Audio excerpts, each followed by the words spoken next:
Une fois que vous avez transféré vos fichiers vers votre espace serveur, configuré votre base de données et en récupéré les identifiants, vous pouvez alors procéder à l'installation proprement dite de votre blog WordPress. Pour cela, je vais à l'adresse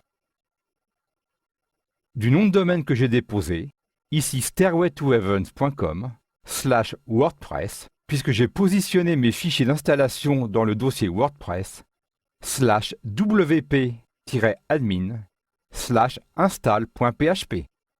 Le fichier install.php n'étant pas présent par défaut, j'ai alors un message d'erreur WordPress me permettant de créer le fichier de configuration dont j'ai besoin. Je suis également averti que cette méthode ne fonctionne pas toujours et que la méthode la plus sûre est de le créer à la main. Pour l'instant, je tente de créer le fichier automatiquement. Je clique alors sur Créer le fichier de configuration et l'interface d'installation de WordPress m'avertit que je dois posséder le nom de la base de données, l'identifiant de la base de données, le mot de passe, l'hôte de la base de données et le préfixe de la table. Dans la solution d'hébergement que j'ai choisie, je trouve ici le nom de la base de données, ici blog, et le nom d'utilisateur, ici Snowman.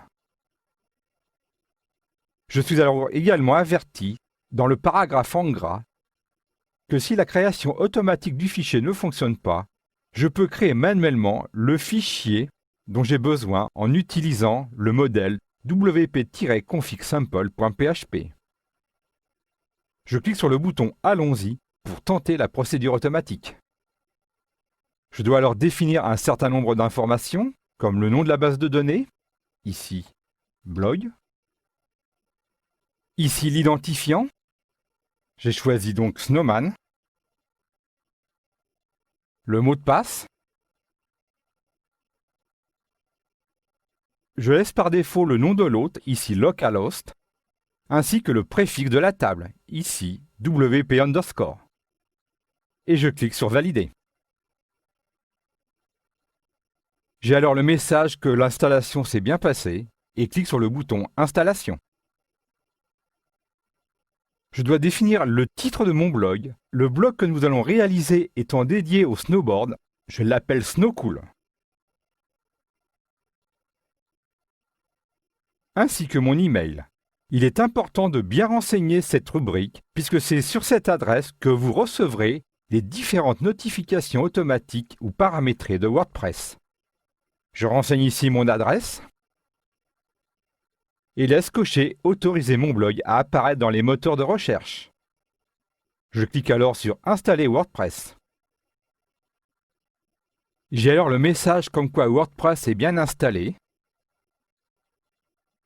et j'ai alors l'identifiant automatique qui m'est attribué, ici admin, ainsi que le mot de passe. Je dois alors noter le mot de passe qui m'a été attribué automatiquement et j'aurai plus tard la possibilité de le modifier afin qu'il soit plus compréhensible et mémorisable. Je clique alors sur Connecter et je suis invité à remplir les identifiants et mots de passe. Ici admin et le mot de passe que j'avais copié précédemment.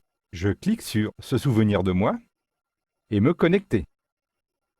J'autorise également Firefox à retenir mon mot de passe pour ce site. Je suis alors automatiquement redirigé vers l'interface d'administration de mon blog et en cliquant sur le bouton Aller sur le site, je peux alors afficher la page par défaut de mon blog.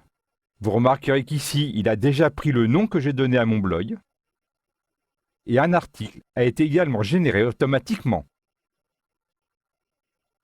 L'installation s'étant bien déroulée, je peux commencer à administrer et enrichir mon blog.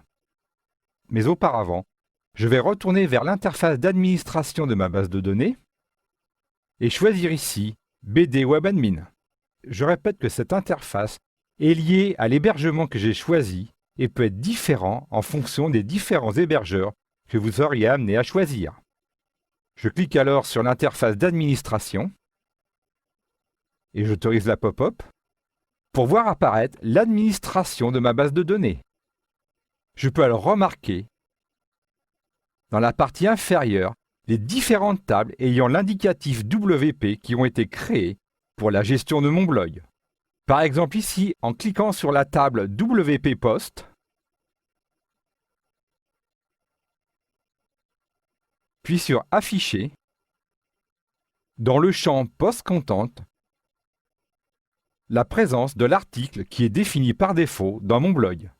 Ici, bienvenue dans WordPress, ceci est votre premier article. En rebasculant vers mon blog, je retrouve ici l'article qui est stocké en base de données. Dans cette vidéo, nous avons vu les différentes opérations à réaliser pour installer WordPress en utilisant la méthode automatique Installation WordPress en 5 minutes.